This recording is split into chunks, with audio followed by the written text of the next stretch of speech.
Good morning गाईस. आज मी जरा late उठले, सुट्टी होती, पोरांना स्कूल पण नव्हतं. चला तर मग आंघोळ वगैरे करून पुढे जाऊया.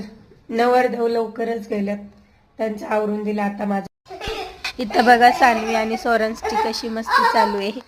दोघं पण मी इथं थोडी शायनिंग मारली, व्हिडिओ वगैरे काढले, थोडं नखरे केले, नाटकं पण केली. थोडं जमत तर काय नाही, पण नखरे तर करायचे असतात.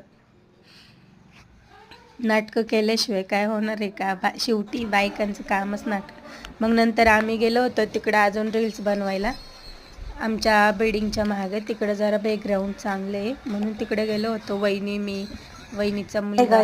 कुठली पण भाजी घरी आलो, थोडी भाजी निवडली, त्यामध्ये गांडूळ निघालं होतं. एकदम छोटंसं होतं, पानावर दिसत पण नव्हतं, छोटं होतं. गांडूळ आहे ना, निवडत होतं त्याच्यावरच होतं ते. मला दिसलं म्हणून साईडला काढलं, त्यामुळे बघून जरा निवडत जा, भाजी पण निवडताना. दोऱ्यासारखं एकदम, कोणाला वाटेल दोराच आहे पण ते गांडूळ आहे.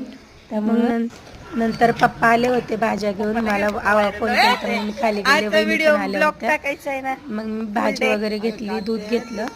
आणि इथे आमच्या इकडचा व्ह्यू बघा किती छान असतो संध्याकाळी, रात्रीचं लाईट वगैरे बिल्डिंग मध्ये किती सुंदर मारतं नाही कॅमेऱ्यावर. घाण झाले म्हणजे घाण हात पुसायचं.